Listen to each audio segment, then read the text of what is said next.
Welcome to the show. I am your host, Bryan Lee Whatley. A story begins tonight with our special guest, Bennet Kelley, discussing cyber attacks with cyber harassment and cybersecurity. Bennet is, the founder of the Internet Law Center, and he has played a leading role in shaping law and policy on Internet issues.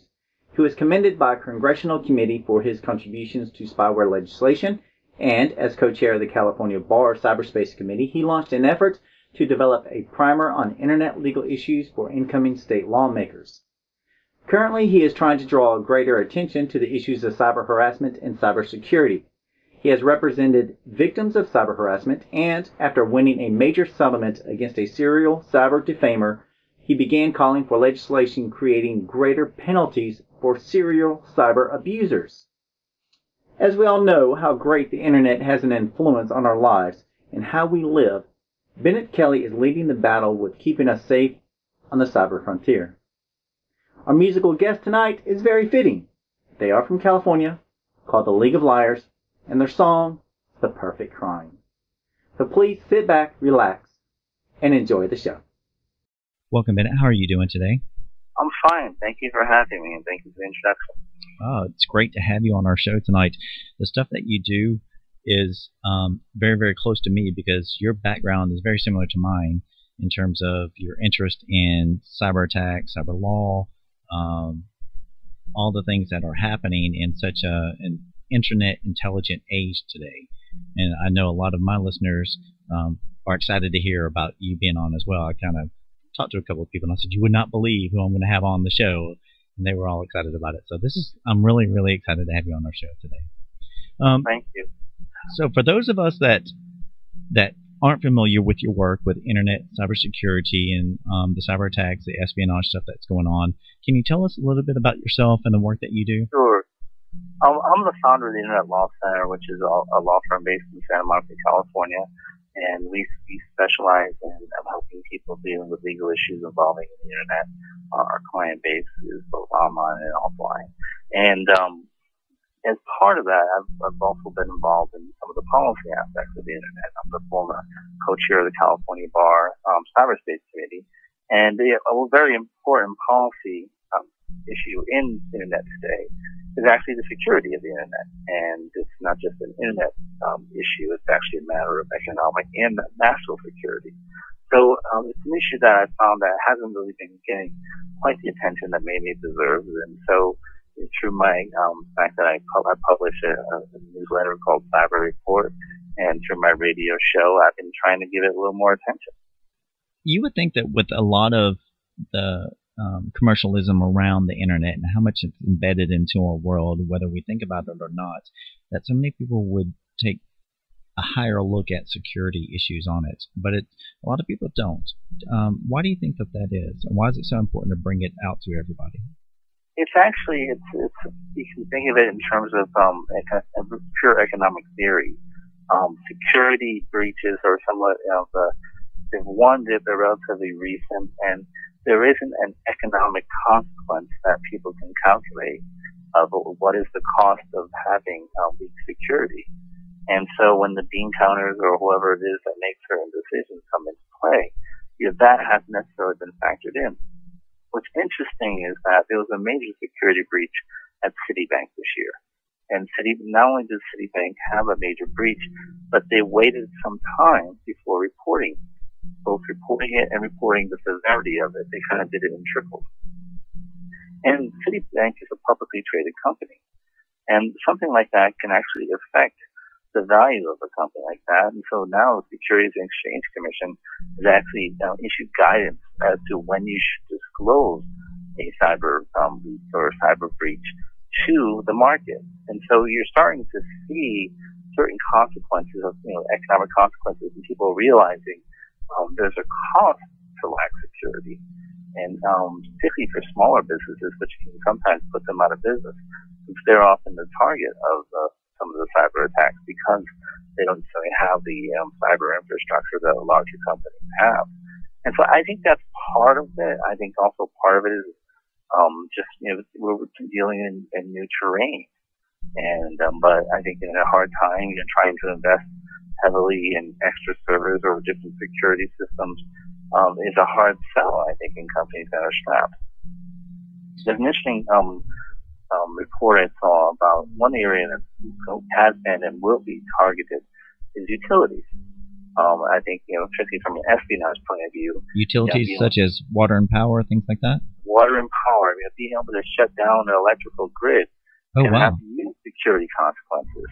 And, one thing that they're finding is that actually, we talk about cyber war. Well, the first war they have to win is a culture war. Because within those organizations, you have the kind of the cyber geeks who are saying this is what we must do. And then you have the kind of the engineer people and the business people working in kind of a state, utility power production environment who don't necessarily, culturally they don't mix well.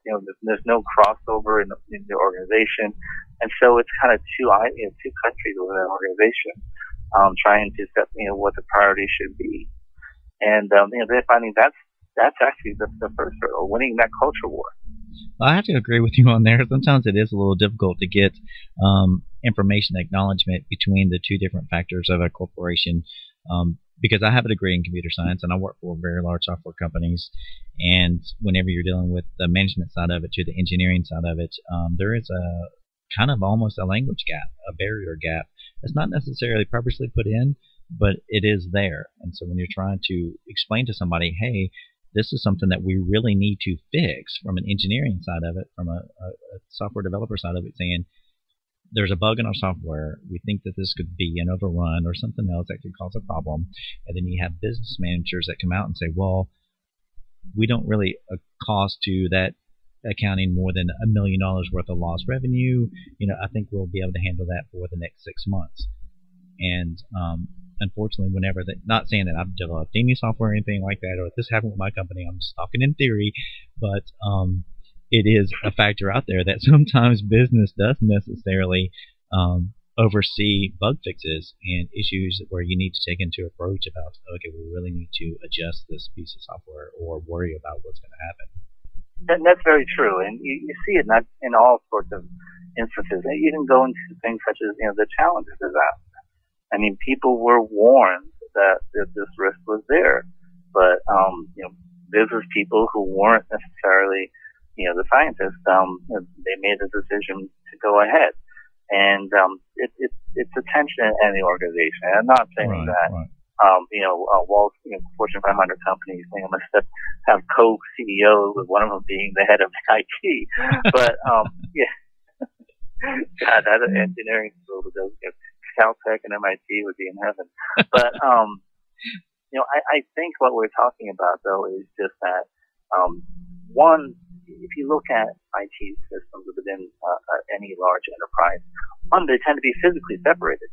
It usually is one area where all the IT people are, so which creates kind of a ghetto effect. And then two, just because of their cultural backgrounds and the different experiences, they're also socially segregated, and so you kind of have this almost small mini organization that's separate from the rest of it. And I think one, it's incumbent on the IT leaders to try to bridge that gap.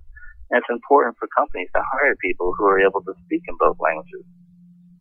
I think what a lot of people are used to whenever we talk about these kind of cyber attacks or we're dealing with cybersecurity, it's a little bit more in depth than just like an email spam. Somebody getting in and saying, okay, I've hacked your email and now I'm going to spam everybody else around. What are some of the more, atrocious attacks that you've seen that has to deal with why we need to jump up security? Because I know a couple of people for their websites, they got hacked, and it's more than just replacing the front page of their, the front page of the website and say, you've now been hacked by a group in Czechoslovakia or whatever, some teenage kids that are out there. It's something a little bit more in depth than just that.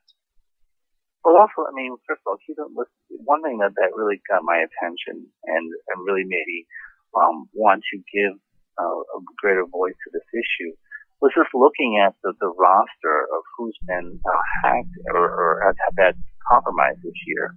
And I wrote an article in September, and at the time, that list included such notable organizations as the CIA, the United States Senate, other aspects of the government, Lockheed Martin, many other international bodies, including the IMF and the G20, which is the organization of all the leading industrial powers, NASDAQ, Citibank.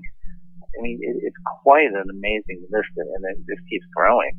And so seeing something like that is quite alarming. And in fact, the British defense minister said, use those words. It is alarming. We've had like a 40% increase in the severity of the attacks.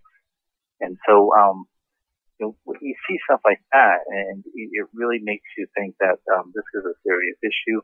And it is, granted, it is more than email, but it's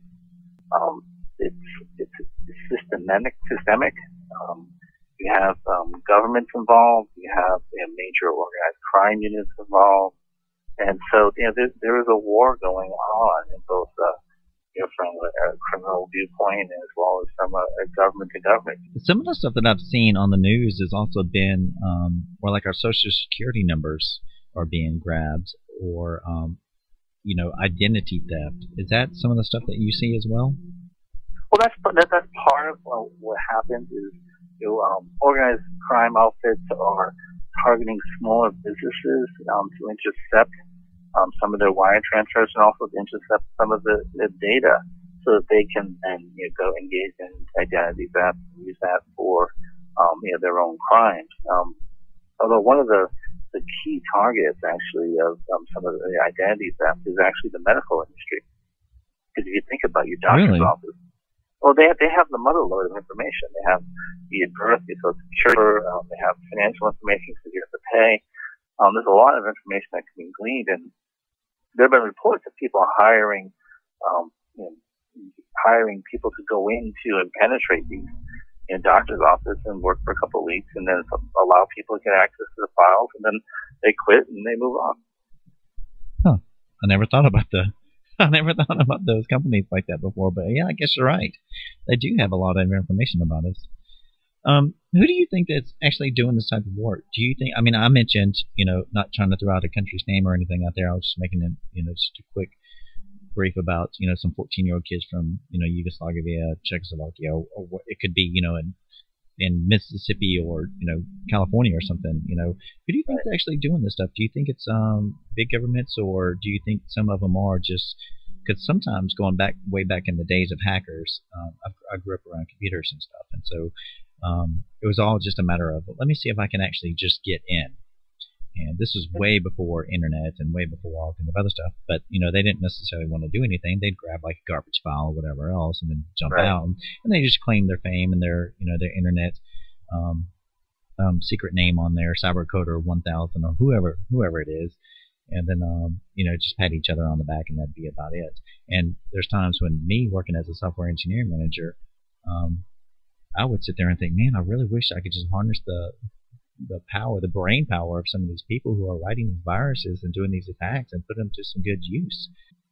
Well, they are doing that though. They are bringing in the black hats to become white hats, and as the nomenclature is, a black hat referring to a hacker who does it for some pernicious reason, whereas a white hat is a hacker who does it for intellectual reasons, but also to alert the company that this is being done. And so government and other groups, industry tries to convert black hats to white hats and make them green hats. I guess they get well paid. But it's interesting. I like green hats. Yeah, I assume that's money. Yes. And I had on my show a gentleman who, at the age of 12, hacked into the space agency of one of the major U.S. International powers that happens to be. He's from Ireland and happens to be on the other side of the Atlantic.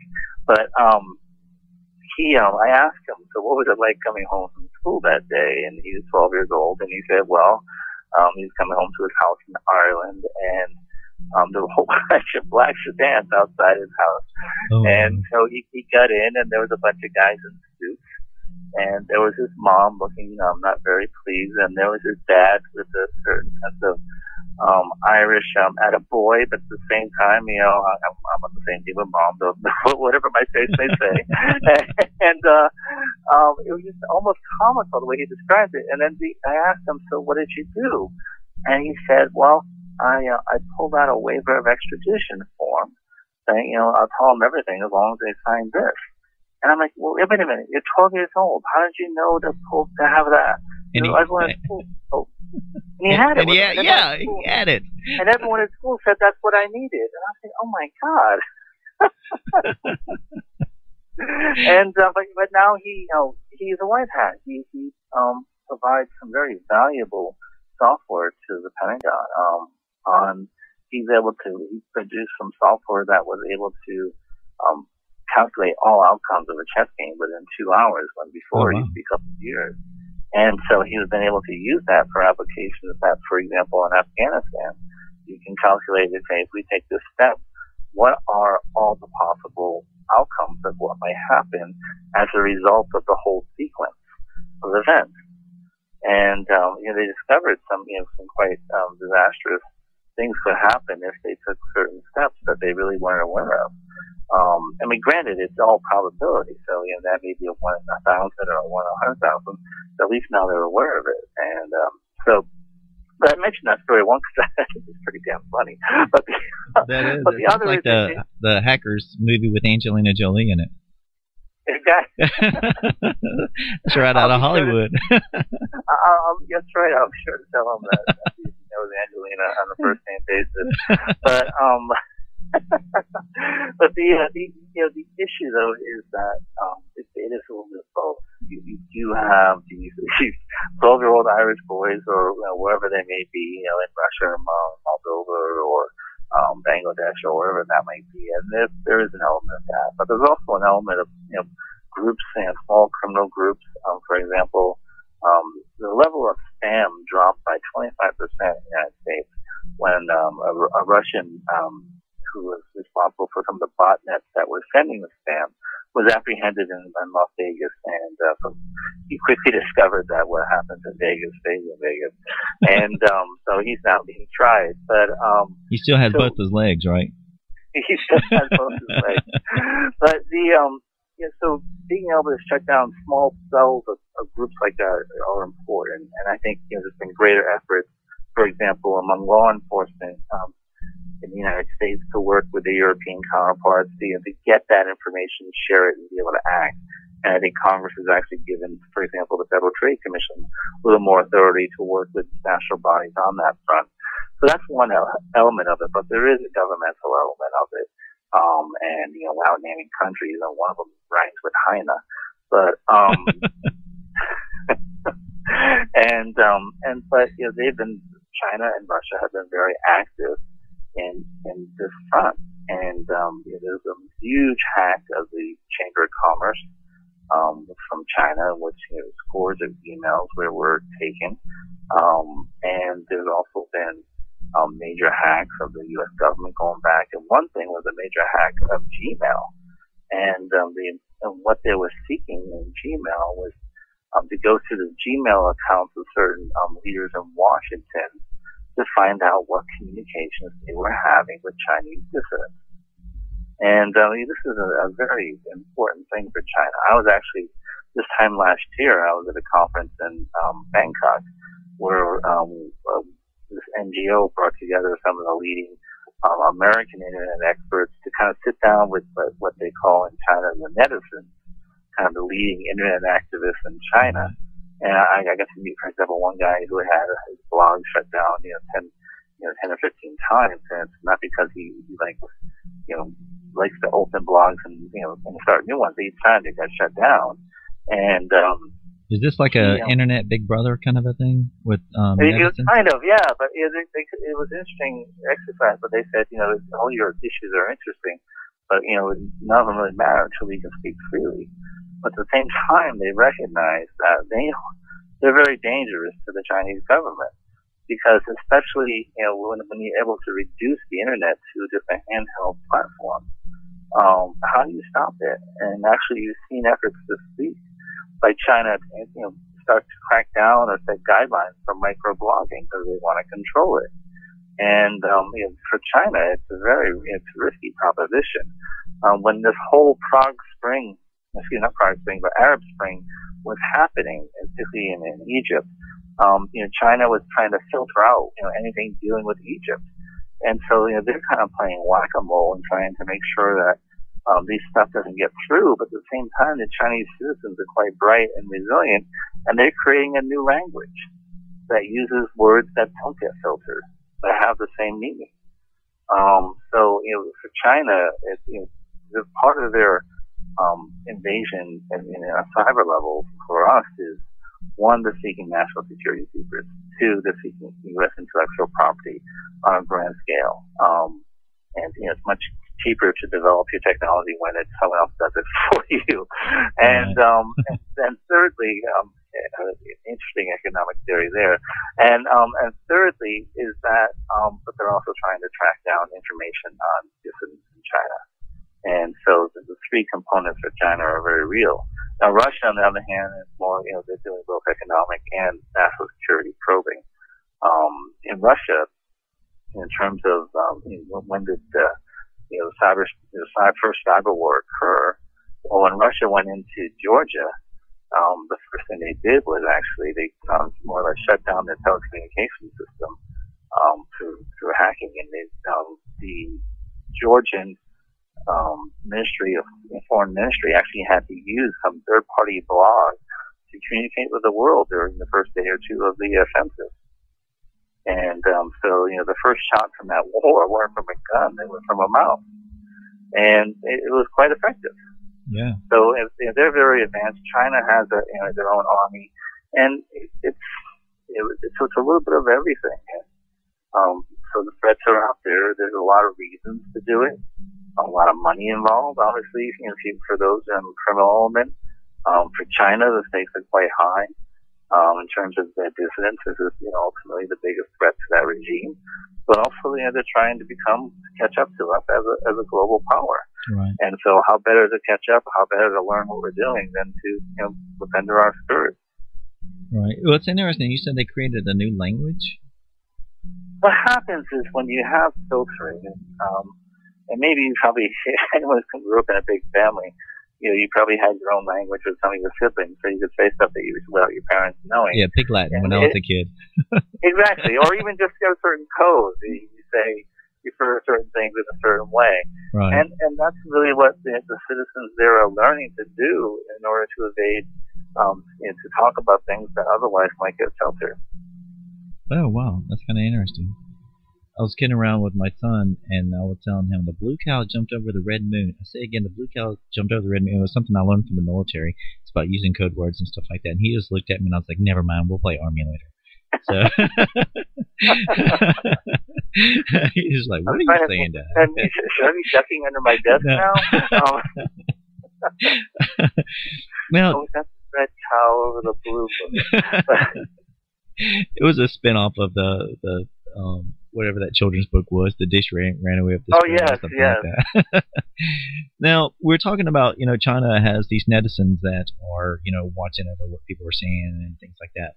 Do you think, not to get into conspiracy theory or anything like that, but do you think the government is involved with some of this and possibly blaming it on others? Because they do have an immense amount of control that's recently come available to them via, Patriot Act that's out there. This new I think there was a new internet law that just passed recently that not too many people are aware of.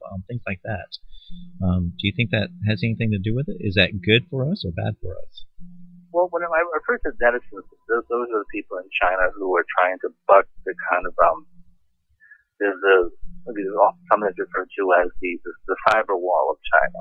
The second Great Wall of China, and they're trying to fight the kind of the repressive regime and create greater openness in society. So, they wouldn't necessarily be involved in, they're independent, and granted, to the extent that the United States and, Secretary of State Clinton actually has been quite vocal on supporting, greater internet freedom and freedom of speech and butt heads with China over this. That's not really the type of medicine that I think you were talking about. I think what you were talking about is more the Chinese government and you're wondering whether we're both trying to blame the Chinese government for certain things we're doing, or? Well, both. Not necessarily their government, but our government as well. Because if you get into like all the conspiracy theories and stuff like that that are out there, that some of the laws that have been passed here recently gives them a lot more freedom, and some people would say takes away a lot more of our freedom, gives them more freedom to do certain things. And because of the power of the internet these days, I mean, even this show is broadcast not only on public airways, but it's broadcast across the internet. And so freedom of speech is a huge thing for Americans, and to protect that right for these cyber attacks and stuff like that coming out. That's why I was just wondering on some of the new laws. You being an internet law lawyer, what are your thoughts on some of those? It's a huge issue. It's a big debate. I think I did a year-end report in my newsletter, and I think I said last year that the battle of the year in Capitol Hill, internet-wise, was on net neutrality. And I think this year, the kind of the lead battle, and it's going to be an epic battle, is going to be over cyber piracy. And with that is the extent to which the authority is granted that may actually lead to suppressing legitimate speech. And so right now on Capitol Hill, you have a huge battle between content providers, the record industry and the motion picture industry, and some of the software industry, against a lot of the leading technology companies and free speech advocates over a bill that, in terms of how do you deal with sites that are infringing copyright, and particularly sites that do so regularly. The bill that's often referred to as the Stop Online Piracy Act, or SOPA, has drawn quite a amount of criticism. In fact, it led to a boycott of GoDaddy, which forced them to withdraw their support for the bill. You've actually seen what was initially thought was going to be steamrolled through Congress, but now had an incredible backlash. Yes, yes, exactly. So, but we still have a whole year left in this Congress, and there's a lot of money on both sides of the issue. There's arguments, sound arguments as to why some version of the bill should pass, but there's also sound arguments as to why the bill goes too far. And so, something like, could very well happen this year, but the question is what? And there's going to be, I think it's going to be like Ali and Frazier, and, you won't know till at the very end, and both sides are going to be exhausted from the process. I like that analogy. So what are some of the things that for cybersecurity, not only can just normal people like myself or, corporations start looking into doing? What are some of the things we should do? Are there certifications and stuff? Because I see a lot of certifications going on. Cisco actually put out a report on they do an annual cybersecurity report. And so their 2011 report actually talks about the threats that may be coming ahead. And McAfee also has a very good report on what threats to look for in 2012. But one thing I liked about Cisco was they actually listed a bunch of things that you can do, certain measures to consider and to combat that. That they're relatively simple measures that any business should consider. And the first thing actually, and this is I hear this not just from cybersecurity people, I hear it from PR people. The first thing is to have a plan. What happens, when the worst possible thing happens? What happens if you get breached? And so having a plan is important, because you need to know, how people, what to do, how people, if you're thinking it during the crisis, you're in trouble. So and that's true not just for security attacks, it's true for any kind of crisis management. Have a plan for any likely event so that, one, you know what the chain of command is, how to respond, how to get your message out to the media, etc. And it's done properly. And so that's one thing that they stress. The other thing is to know what data you have and where it's being stored and where it's being shared. Know what your access points are. The other thing, and this is really an important thing, is to understand that your ability to control information has changed given the new platforms, and particularly social media. And so, have a policy, educate your employees and everything about social media, particularly what they shouldn't be disclosing. Some companies, next thing you know, you find your employees are discussing trade secrets on social media, and right there on Facebook. Yeah, and so the number one rule of a trade secret is that you have to keep it secret. Yes. And so you thereby risk, losing the value of the company. Monitoring who's coming in and out is important. But one of the things that some companies have gotten in trouble with in terms of people who've had data breaches and some major security breaches is some simple things such as routinely require people to change their passwords, have certain standards for passwords, make sure that it's not. I remember when I was working at a .com and right around the 2000, 2001, some computer magazine ran an article where they surveyed a lot of the IT managers, and these are the tech people they surveyed, and surprisingly, about a third of the people had their username was new user and their password was password. And that's excusable maybe back then, but if that's still the case now, that company deserves everything that happens to it. And so you need to have some system that requires people to update their password, regularly change your password, so that people can't. Makes it harder for people to get your information. Now, one thing that related to that is also to have some system where it detects, it locks people out if they're trying to just more or less guess passwords. And that's how Twitter got in trouble. They had a consent decree with the Federal Trade Commission because people were able to access Twitter just by keep trying over and over again until they got the right password. Right, just bombard them, just brute force. Yeah, you can program that. And so, there are certain simple measures you can take that are very helpful. And, you might want to take a look at the Cisco report, as well as, I'm sure any one of your routine software security companies, I'm sure if you go whichever one you're using, whether it's Norton or McAfee or whomever, I'm sure they have a website that has some tips as well for you. Some of this not necessarily only with personal computers, which is funny. You were talking about passwords and everything. I definitely agree that people need to have a harder, secure password with upper and lowercase numbers, upper and lowercase alphanumeric types of passwords, along with different symbols to make it a little bit harder, 256-bit encryption, things like that.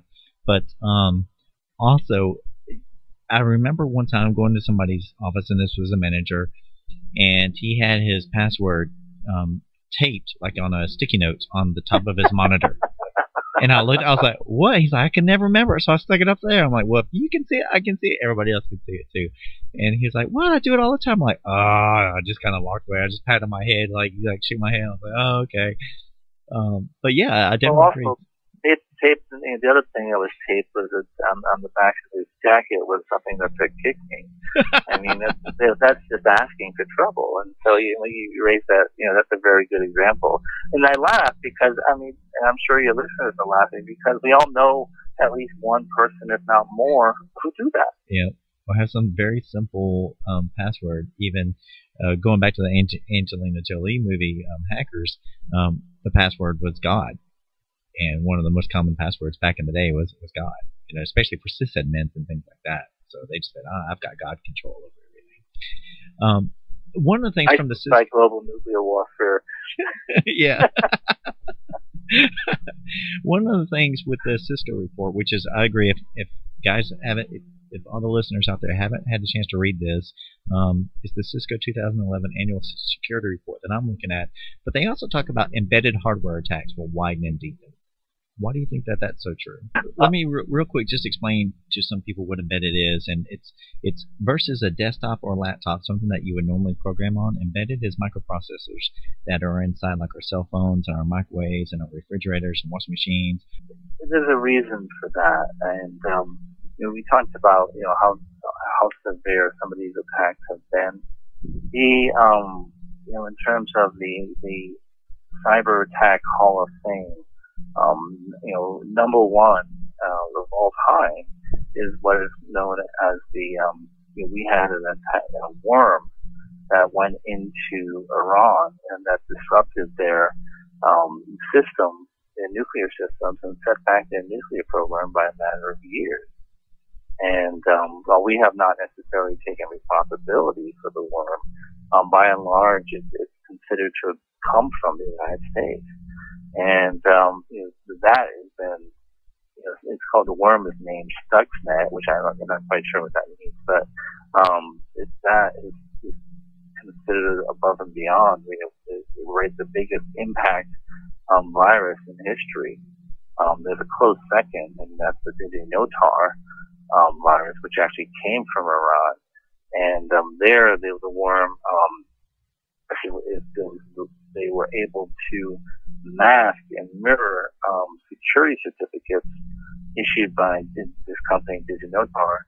And so, therefore, by using kind of the counterfeit security certificates, they were able to appear as being from sites such as MI5, CIA, major businesses, Microsoft, Google, and engage in serious counterfeiting that way. So that is that also is embedding yourself in the system and just causing havoc. The DigiNotar attack, some say, could be as equally damaging to Stuxnet, to the extent that it causes people to question or feel insecure about doing business online, which it doesn't so far seem to have happened. But as a lesson to businesses as to the cost of being penetrated and having a security issue, the DigiNotar has just been disowned, and that company will probably fold very quickly. 2012 threat predictions. What do you think are some of the bigger ones that we haven't talked about yet? Well, we talked about one in terms of who's a likely target, and that's utility. Right. And that's a big issue. In terms of another big issue is really the move towards platforms. New platforms create unknowns, which create opportunities for finding new ways to penetrate. And so as people move to more mobile platforms, we're going to see more and probably more serious use of that. And I think the success of the DigiNotar attack, I think that's going to you're going to see other attempts at using rogue security certificates. But one thing I think that was a major issue from 2011 that will continue in 2012, we really haven't touched on much, is Hacktivision. And that is not a cable network. That sounds pretty cool. It sounds like Hacktivision. The Hacktivision sports channel. But no, but it tonight, Caltech versus MIT again. Nice. The Hacktivision refers to what we often commonly see as Anonymous, that group that has been waging cyber attacks in connection with WikiLeaks and going after those companies that cut off funding to WikiLeaks, and or going after certain companies when they implement certain policies that are people find offensive. There was a big hack on Bank of America after it tried to institute a surcharge on using what do you call them? I'm blanking on the name. On using debit cards, and so you see events like that. You've seen a hack run. Some of them are, a lot of people might even agree with, as being, at least have very little sympathy with the victims. They've been actually exposing some people, a lot of people behind child porn and things of that nature. But Hacktivision is here, and it's going to continue. Now, as founder of the Internet Law Center, what are some of your thoughts on there? Can we talk about that? It's on internetlawcenter.net. Yes, internetlawcenter.net, and I founded the firm a few years back. I'd been in the house Well, I've been practicing law for over 20 years, but before founding the firm, I've been in-house with several internet companies, and of course, having worked during the .com era, that means the reason why you switch isn't always because you look for another job. Several companies went under, but I learned a great deal about it, and I got to have an interesting role on both the legal and the policy side. I got to talk with members of the House Energy and Commerce Committee on internet issues, as well as, in California, I got to testify on certain legislation, and it led me to conclude that one, it's an underserved legal area, but also it's still an underserved policy area. People don't fully understand it, and partly I've been very active in the industry because I think part of the reason it was slow to develop as a policy area is because our members are actually often young, and we're not, startup companies, and we're not the big, GE type companies, and so they didn't know or understand how to play the game in Washington, and some actually bragged about not paying attention to Washington. I was at a forum for 2004 as a tech policy forum. And there was a guy who was a major entrepreneur with lots of successful tech companies, and he said, I don't pay attention to Washington. I'm proud of that. And so I later went up to him and said, you're proud of having a kick me sign on your back because that's really what you suggested. And I always tell people, and this is true in the internet, but it's true elsewhere. You look at your congressman, look at your assembly person, look at city council person. If you think they're smart, great, but ask yourself, do you want that person running your business plan? And it turns out they may do that unwittingly if you don't communicate with them. We've had legislation. There was legislation passed by our House in 2004 that, in attempting to make spyware illegal, also made illegal such notorious things as HTML and Java. And, they just didn't understand that. And, when I first heard that, I was shocked. And, but then I was more, at the same time, I said, well, we went at the table explaining to them that was wrong. And so I use that as a cautionary tale for the tech industry that, they need to engage more. But so, what we do with the Internet Law Center is we provide legal services for a lot of companies that do business on the internet, from e-commerce companies to internet advertising companies, as well as developers and people who provide services related to the internet. And then also we help consumers. We represent a number of people who have been victims of cyber harassment.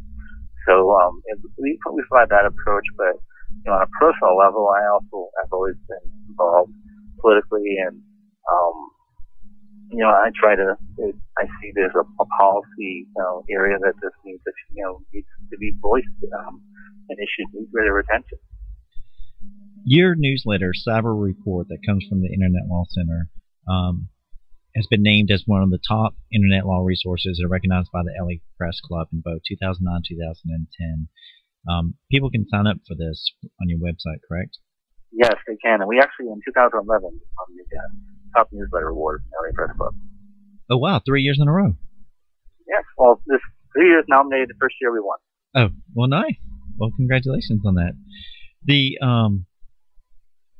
I don't know if this is necessarily in the cyber security or anything like that, but do you handle, this is a big issue I know with young people, and actually it's not just young people, it's just people all over, but in terms of cyberbullying, do you classify cyberbullying in this type of situation as well, or is it something different?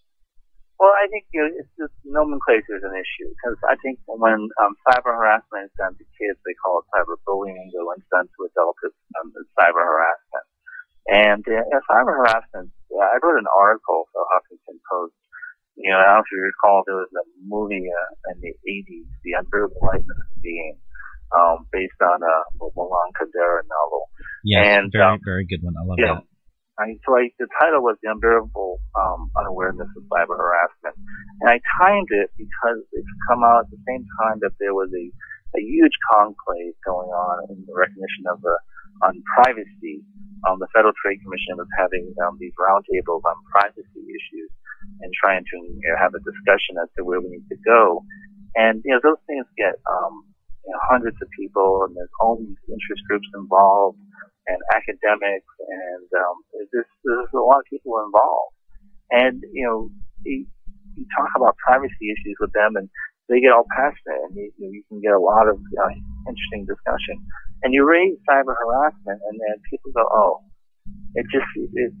and the interesting thing about it is that these same people who get very heated over privacy, I always ask them, and not to minimize the importance of privacy, it's a very important issue, but I always ask people who are involved in the whole cyber privacy issue that how many people committed suicide over a cookie on their computer? Mm.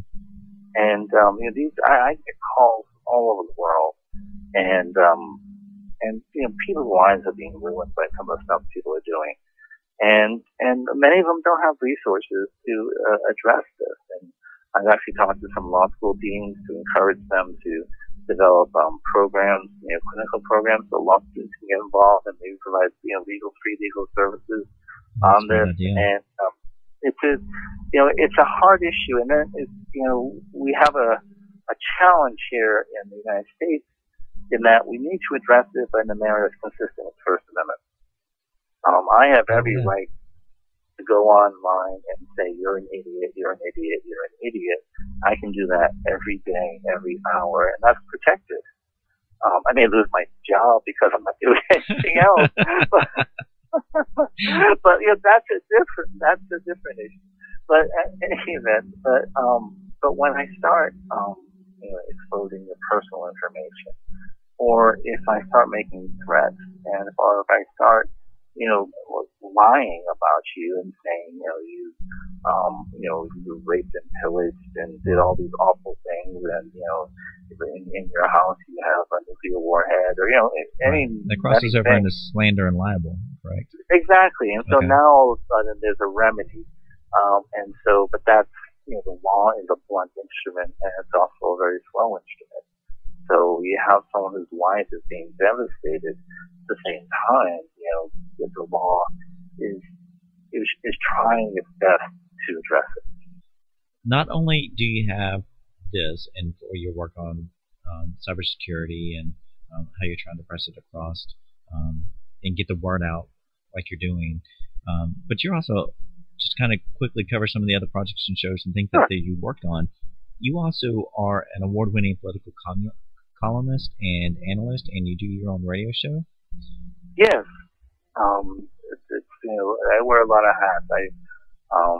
I've been involved in politics since I was 15, and so I write regularly for Huffington Post, and I've won awards from the LA Press Club. And this year, I'm now about to have my first anniversary of my radio show, which is Cyber Law and Business Report, which kind of stemmed from the Cyber Report newsletter, and it airs on Wednesdays live at 10 a.m.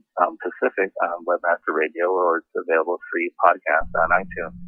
And it's been a lot of fun. We have we try to deal with both cyber law and business.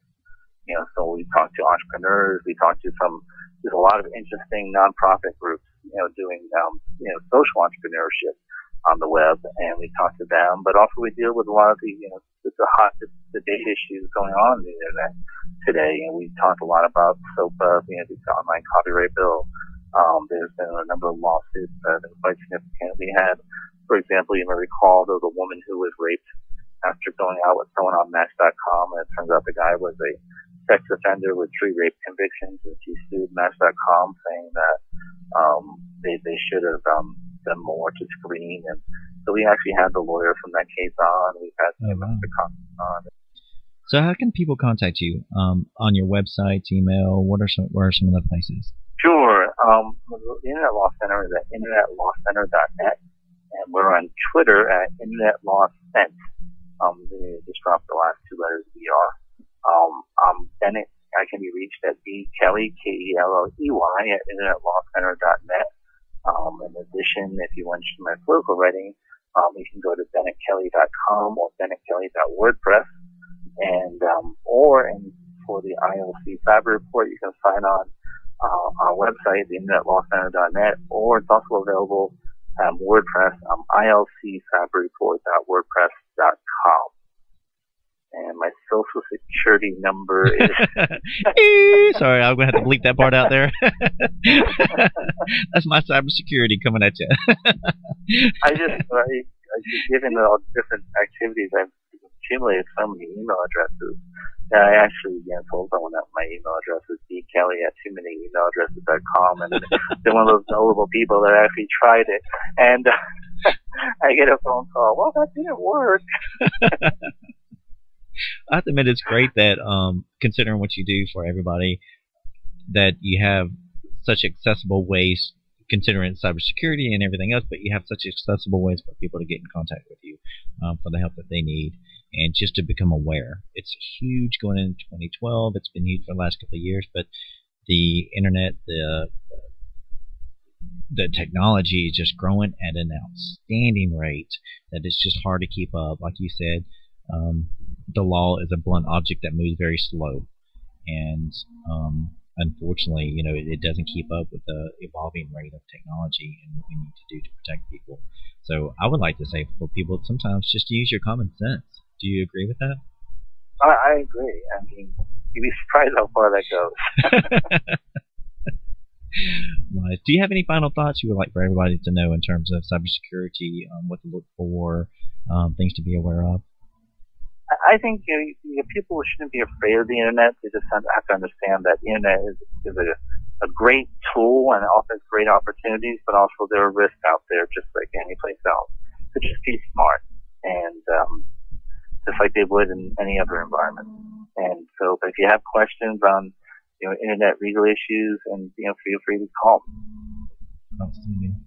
All right, well, on behalf of everyone here at the show and all of our listeners worldwide, I'd like to thank you for being on the show, and I hope you have a great night, a great weekend, and all the success. I know you're going to win a lot more awards for all the help that you're doing out there.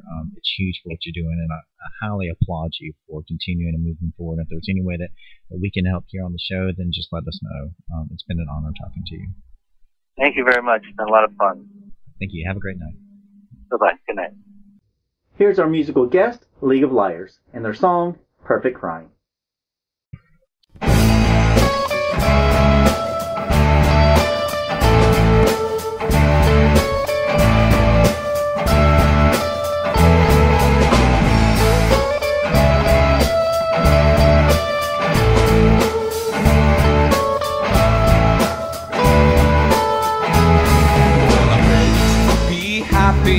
It sounds a lot more fun than you aiming round that pistol and me holding up my bum. And I would like you to believe me, it is likely that you don't. I'd like for you to stay a while, but it's likely that you won't.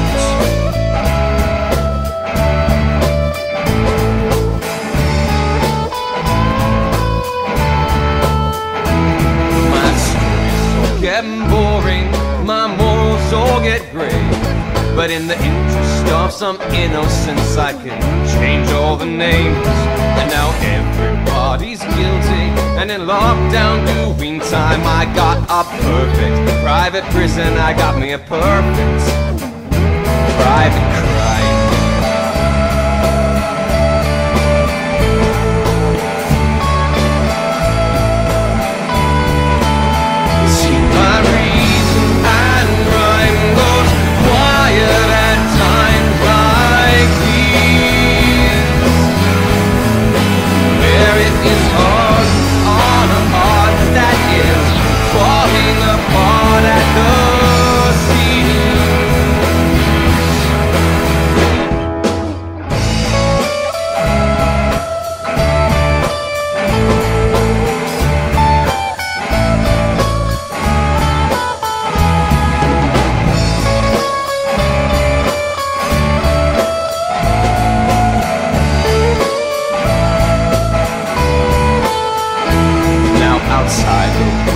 Turning, some happy humans play, and there's no use being frightened, it happens every day. And the purpose is not power, The reason isn't right, but just like all in my arsenal, it's only really there to stop a fight.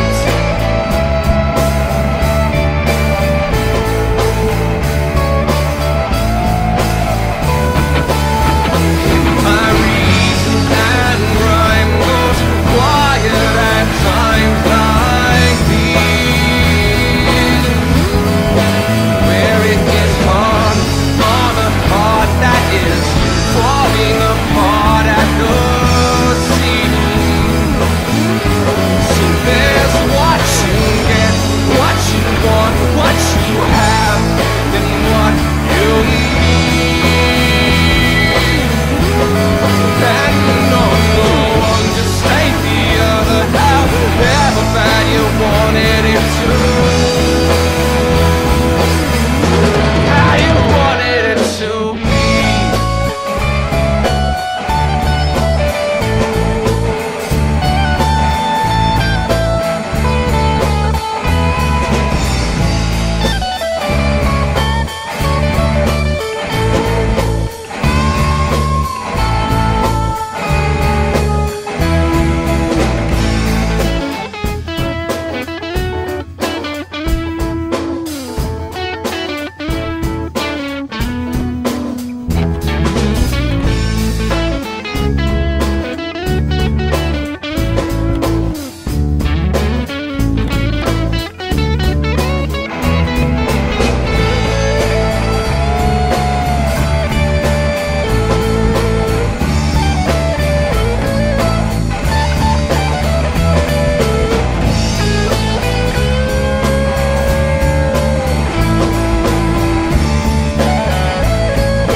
And now, a word from our sponsors. At Taylor Gifts, we do customized monogramming and embroidery. We can monogram anything from a simple one name on a bib for a baby to a customized logo on a company shirt. We can make gifts for your wedding entourage and gifts for your friends. Label your children's items for school and put names on jerseys for sports.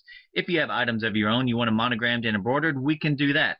Tailor Gifts are sewn with high-quality thread on a professional embroidery machine. So go to the website www.tailorgifts.net, call 251-391-4354, email sales@tailorgifts.net, visit us at ETSY, and Facebook us. We are ready for your orders. Welcome to WROM, Realms of Music Radio and Social Network. We support independent artists and talk shows, hosting a large discussion forum and an artist gallery. We also have a large social network combining the best of Facebook and MySpace into one. So make sure you submit your music to us and create a profile to promote yourself today.